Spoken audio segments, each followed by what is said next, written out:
So Ike will go on PUP, so that'll be one of, we're at 81, so our last move to get to 80 would be Ike will go on PUP, and so we'll leave it at that for now. And then really, as Derek and I were talking yesterday, just, I know we traded Cody, so if you guys have questions or whatever, I'm glad to discuss the move. Just how you arrived at the decision, Brandon, on Cody, what you saw from him in camp and what ultimately led you to say this is the best thing for him and for us.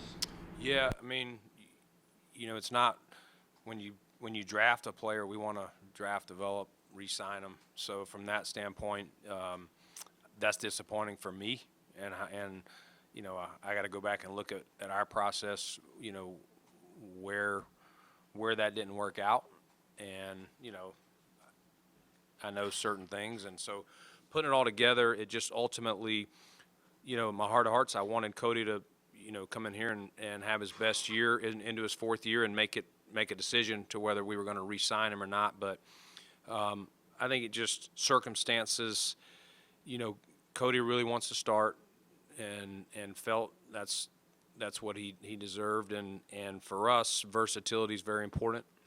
And as we pare this down, it just ultimately made the most sense for the Bills and for Cody. A team made an aggressive enough move that I thought it made sense to at this point, add a pick that, hopefully we do a good job with next April.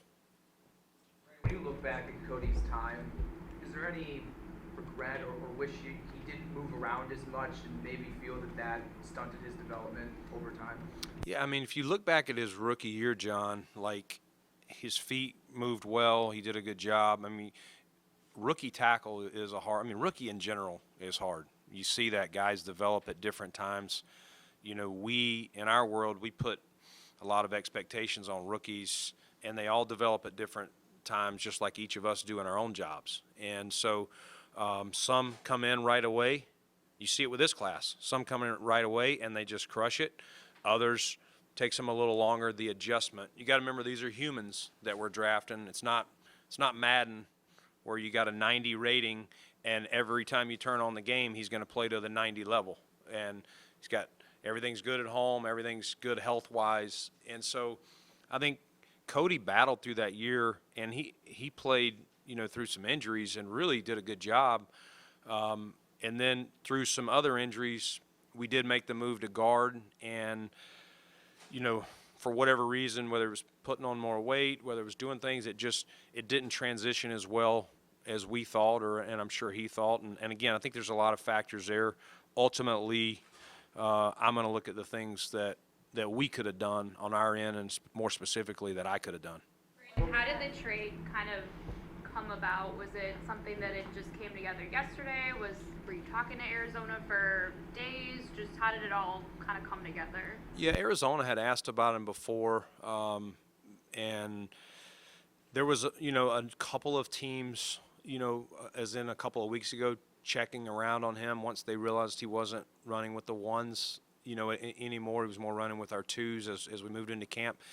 And I think his representatives, wanted him to start as well, and were feeling interest to see if teams would make a move for him. So there were multiple teams in the last 3 days that did call about him, but I would say Arizona was the most aggressive. So, Brandon, going back to Ike, he now over the season having to miss at least the first 4 weeks. Yes. So, Yep. And then he can start practicing after that. Yeah, and kind of like we were discussing on the side yesterday. So the PUP rules are he can't do anything for the first 4, and after that, whether it's week 5, week 10, whatever, you can start a 21-day window to activate him. After that 21-day window, if you don't put him on the active 53, then they go on IR for the year, and he would be done. As a follow-up, now that you've already made the decision 2 weeks before the season on Ike, do you have any thoughts on where Trey lands in that situation? Yeah, we're trying to run out the clock here, and make that move. And so this gives us another week to see where he's at. He's doing well. I get the angst or the uncertainty, people, and I know people want answers.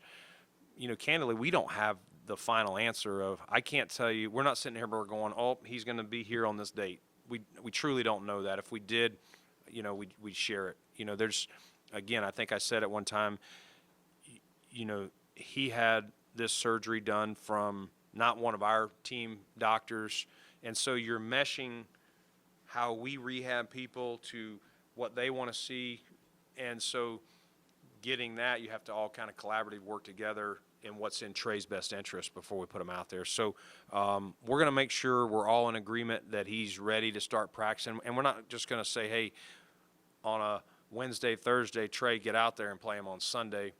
He needs to get his when he's out there, these other guys that are getting ready for the season have practiced a lot and calloused themselves up. We need to do that to be fair to him too. And the fact that you're taking it right down to the wire, running the clock out, is that a sign that he's within that 4-week window? He could be within that 4-week window. Yeah, we don't want to rule it out at this point. Preseason results, mean anything in the long run, but after a game where you win, score 42 points, with the last preseason game coming up and the roster battle, do you feel like the battle for the last spots is going down to the wire? And what can you say about the intense competition, especially at receiver, defensive back, all across? Yeah, I mean, Mark, we do a personnel meeting after each of these games, and so there's definitely, you talk to the position coach, he may rank them like this. You talk to the coordinator, it may be slightly different.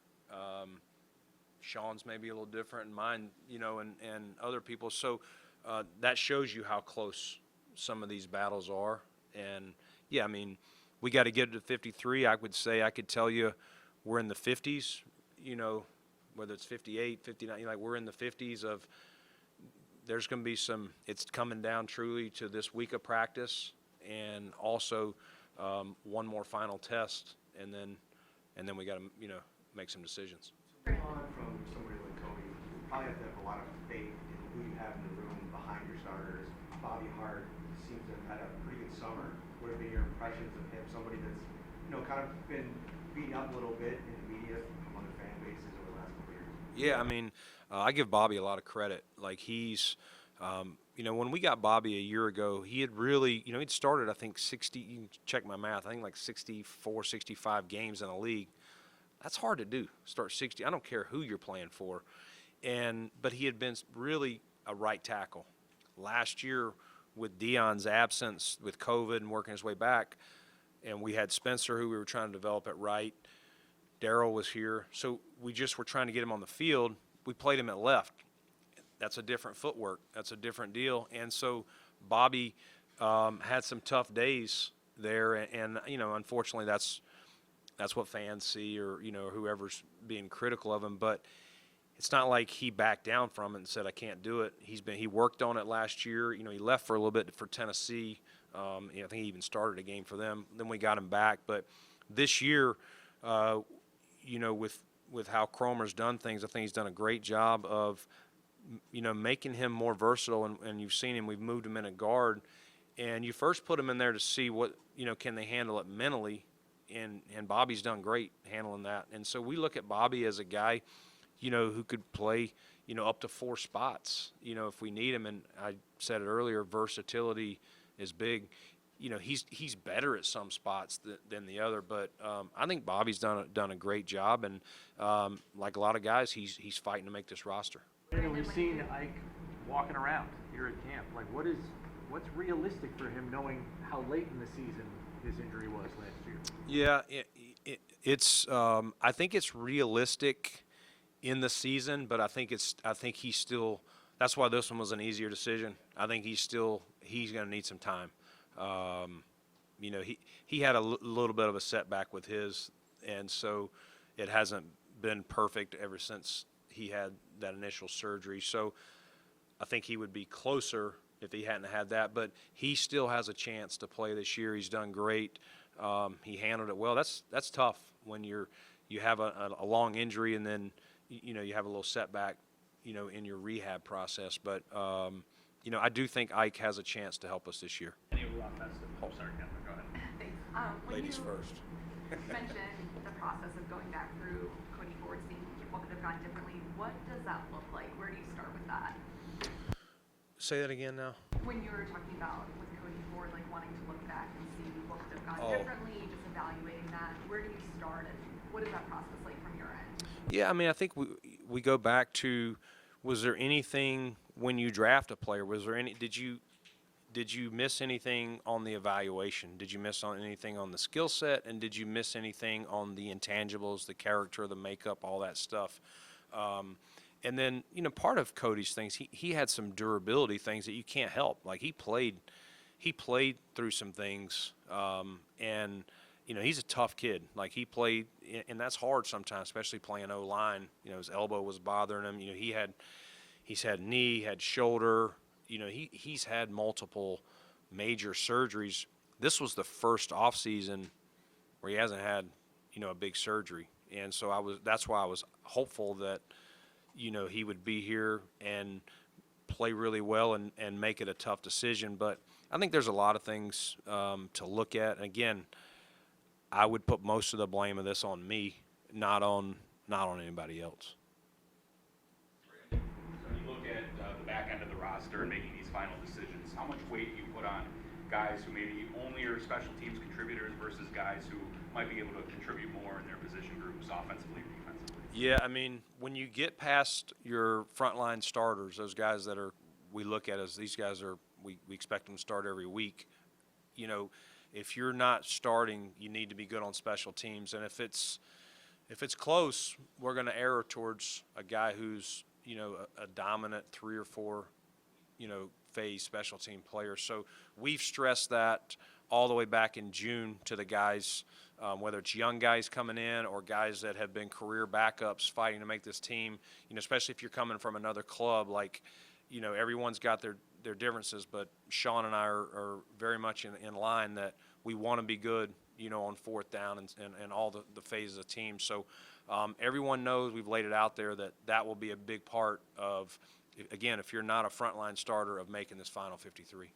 Is Tommy Doyle's injury long term? Would you have to consider him an IR or anything? No, I don't think so. You can always have setbacks, but I think he's progressing well. He's off that wheelie mobile or whatever he was on, which was positive. So very hopeful to get Tommy back soon. In general, how do you feel about your depth along the offensive line? And I'm sure Greg Mance factors into this with the injury he just suffered yesterday. Yeah, I mean, I like the guys, but I think we got a good mix in there of some vets who have done it. We got, I can't remember the number. We got quite a few guys that are 30 and over, and people might say, well, that's old, but it's also, you got to be really smart and have a great feel for playing O-line. And, if you look at O-lines across the league, it's not always the group that has all the first and second rounders. A lot of guys have been later or undrafted and have just, they've always had that chip. They're smart. They always know where their help is. And, I think we've got a lot of different pieces there, Joe. And again, we've tried to make the group as versatile as possible. And as I said with some of the other positions, it's going to be down to the end on, how many do we keep and how many do we think we can get to practice squad.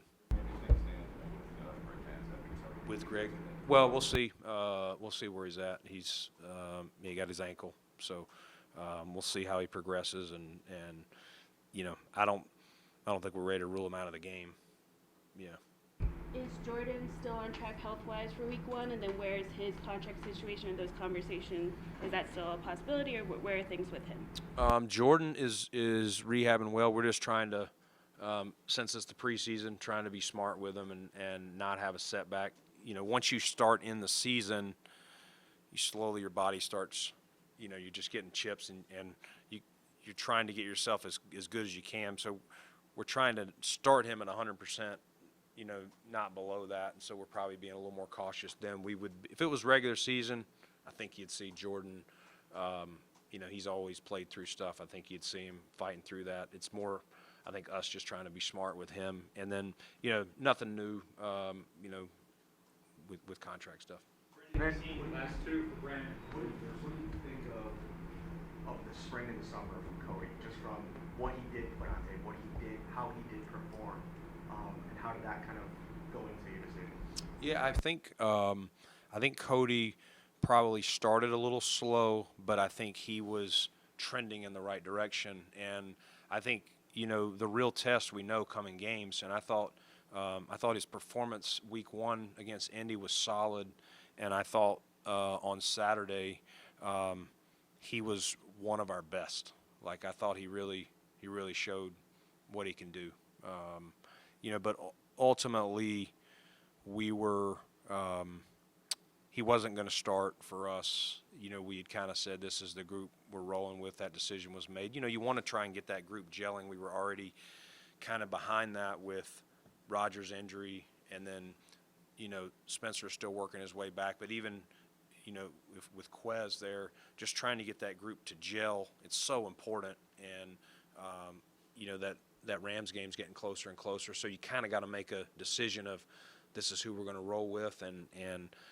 But that's why I was trying to be patient before we did anything with him, to give him every chance to win that starting job. And I believe you said before, earlier in camp, that to get down to your 53, you might have to make a move cap-wise. Does Ford satisfy that to the degree you had hoped? Or? No, I'm gonna do something probably in this week to get that. It helps a little bit, but it wouldn't get us everything we need. So yeah, I'm probably gonna do a restructure this week so that we can give a little bit of padding for the replacement costs for the season. Yep. All right. Thank you.